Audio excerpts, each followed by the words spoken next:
عارف علاج اليأس ايه؟ علاج اللي هيخرجك من الحزن اللي انت فيه والاكتئاب اللي انت فيه ايه؟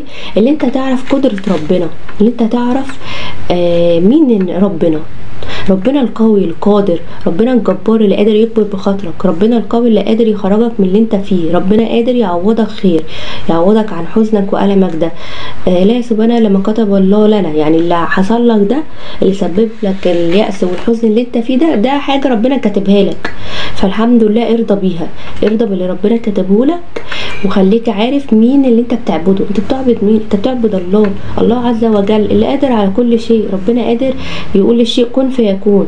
فخليك دايما متأكد وعلى يقين وعلى ثقة بالله ان ربنا قادر يحقق لك حلمك، ربنا قادر يغير حالك لأحسن، ربنا قادر يحقق الحلم اللي كل الناس بتقولك عليه ده مستحيل ده مستحيل، لا ربنا قادر يحققه لك في ثانية. بس انت اجتهد واعمل اللي عليك